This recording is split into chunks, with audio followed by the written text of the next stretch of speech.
Hello, darkness, my old friend. I've come to talk with you again. Escorpião é um signo que fala da fusão. Vamos entender melhor. Quando a gente fala da fusão, a gente imagina duas coisas que se unem e se misturam, certo? Imagina então o exemplo das células. Duas células que se unem. Então essa daqui se transformou junto dessa e elas se tornam uma só. Essa daqui deixou de ser essa deixou de ser essa, elas se transformaram numa só.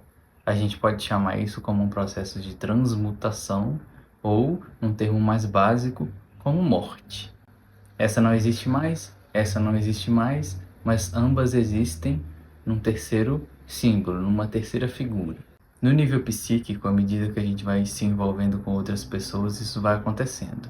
E aí aquela osmose do qual eu falei vai se dando, então essa pessoa deixa de ser como ela era antes do relacionamento, essa deixa de ser como ela era antes do relacionamento, e elas vão se transformando. A gente pode dizer que durante o nosso processo pela vida, é importante que a gente vá morrendo em vida. O que eu quero dizer?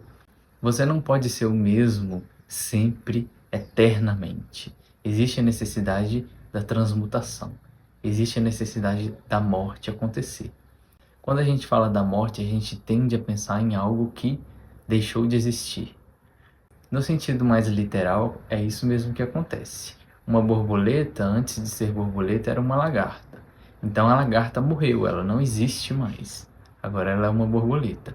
Ela mudou de forma. A gente chama de transmutação, de transformação. Mas isso é um processo de morte. E por se tratar de um processo de morte, é uma questão que geralmente é dolorida. Quando você termina um relacionamento que durou muito tempo, que movimentou a sua vida de alguma forma, aquilo vai doer. Não tem jeito. Mas passa, porque é um processo da vida. Isso tudo é traduzido na astrologia como escorpião. Por que é importante falar sobre os relacionamentos em escorpião também? Porque quando a gente fala de fusão, a gente tem que unir duas coisas. Então, duas pessoas, dois conteúdos, você e um livro, por exemplo, é como se você estivesse absorvendo aquele livro. Você vai se transformando à medida que você aprende também. Mas a gente precisa lembrar sempre o seguinte: o regente de Escorpião é Marte, assim como ele é regente de Áries. Lá em Áries é o momento onde a gente faz o nosso corte com a nossa mãe. A gente deixa de viver no paraíso, que é o corpo da mãe, e se torna um indivíduo separado. Esse é o nosso primeiro signo, nossa primeira respiração. À medida que você for se relacionando com outras pessoas, quando aquilo se torna muito simbiótico, o nosso lado Áries entra em ação, lembrando que a gente não pode se fundir com ninguém, por mais que às vezes a gente deseje aquilo, pelo menos no início da paixão. Você olha para a pessoa, se apaixona, quer muito aquela pessoa na sua vida, e é como se uma parte sua quisesse que você se tornasse um inteiro com ela. É um nível de paixão muito grande, de fusão muito grande, e esse é o nosso lado escorpião. Ele quer aquela pessoa, ele quer se misturar com aquela pessoa. Porém, o nosso lado Áries vai lembrar, isso não é permitido. Psiquicamente, isso pode até acontecer. É fácil notar. As pessoas que vivem um relacionamento a longo prazo, por exemplo, elas começam a pegar mania uma da outra. Elas começam a pensar e até mesmo falar com uma outra, porque existiu um tipo de osmose ali. Isso é escorpião. Porém, quando fica demais, como eu estava dizendo, o nosso lado Áries, a partir de Marte, nos lembra que a gente é um indivíduo separado e o nosso caminho e o nosso enfrentamento, ele é solitário. E aí o que acontece? À medida que a gente está aqui misturado demais com as pessoas, ou com questões que a gente não se dá conta do nosso inconsciente, Marte vem nos lembrando que a gente precisa se individualizar, se tornar separados, únicos. Porque quando a gente está nessa fusão com outra pessoa, a gente atrai para nossa vida o ódio, como eu disse. Você está tão envolvido com aquela pessoa que você se perdeu. Se você se perdeu, quem é você no meio disso tudo? Como você se encontra? E aí você fica num sentimento que ele não é saudável para nossa saúde. Porque uma coisa é você conviver com uma pessoa de vez em quando e não gostar dela, você tem a opção de ficar longe. Mas quando é uma questão familiar, por exemplo, um relacionamento, principalmente familiar, porque você não consegue se desfazer, porque é família, você não escolhe a família. O parceiro ou a parceira do lado você até escolhe. E quando junta essa questão muito simbiótica, essa fusão muito grande, com pai, com filho, com mãe, com irmão, com tio, com tia, com avó, uma parte sua vai ficar falando, você precisa cortar isso da sua vida.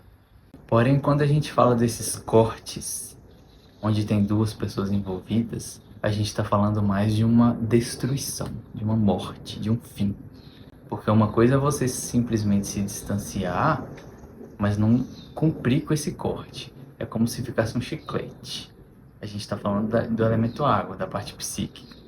Então você está longe da pessoa, mas se você não cortar, é como se uma coisa ficasse puxando vocês de volta uma para outra.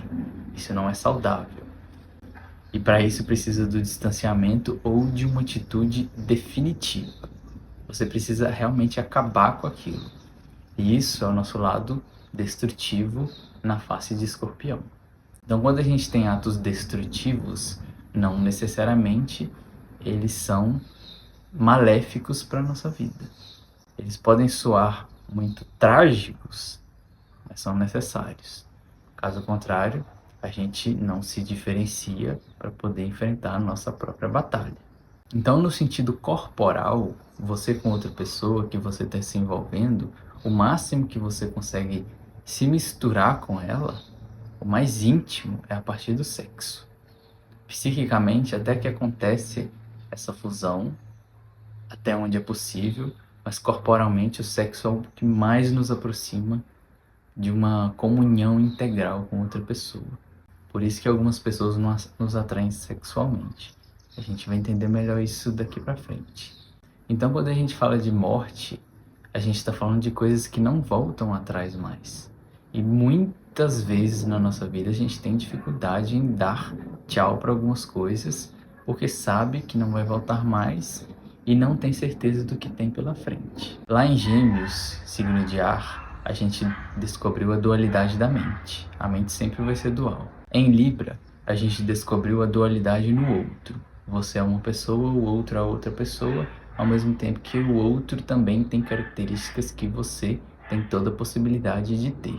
E em Escorpião, é o momento onde a gente começa a unificar as polaridades. Veja só, esse daqui era uma coisa, esse daqui era outra coisa, eles se fundiram, tornaram uma terceira coisa. Você era bom em determinados momentos, você era mal em determinados momentos, agora você se torna bom e mal. Você vai unificando o yin e yang. Veja só. Você era sempre uma pessoa bonzinha, você estava de um lado. Você passou a ser sempre uma pessoa raivosa, você foi para o outro lado. Quando você integra os dois, você se torna bondoso e raivoso na medida certa. Você vai equilibrando. Para equilibrar isso, esse daqui precisa deixar de existir, esse daqui precisa deixar de existir. Morreu, morreu, ressuscitou. Transformou numa terceira coisa, ampliou a consciência, elevou a consciência, aumentou a luz. Isso é a função de Escorpião. Algumas coisas precisam deixar de existir. Quando você passa por um processo muito crítico, por exemplo, a morte de alguém, algo literal, você não vai ser mais a mesma pessoa. A sua vida vai se transformar. A sua visão de mundo vai se transformar. O seu antigo eu morreu. Você morreu em vida. Se a gente for seguir esse mesmo princípio para a questão da morte física, eu poderia dizer que uma pessoa, ela na verdade, ela não deixou de existir. Ela mudou de forma e a gente só não tem contato com essa forma mais. Porém, eu não ousaria dizer o que acontece depois que alguém morre, né? Como dizem por aí, ninguém ainda voltou para nos contar como é do outro lado. Mas seguindo esse princípio de que a vida é eterna, quando uma coisa morre, ela simplesmente se transfigurou em outra coisa. Ela não se perdeu por completo na existência. Porém, esse tema de morte sempre vai ser um mistério. A forma que a gente consegue compreender a partir do signo de Escorpião, eu acho que vai até aqui. Isso aqui deixou de existir, isso aqui deixou de existir, a sua realidade se modifica, você se torna um outro. E por aí vai. Vamos continuar explorando o signo de Escorpião, porque ele é profundo. Só que a gente tem um período determinado para poder falar sobre todas essas coisas. Vamos lá.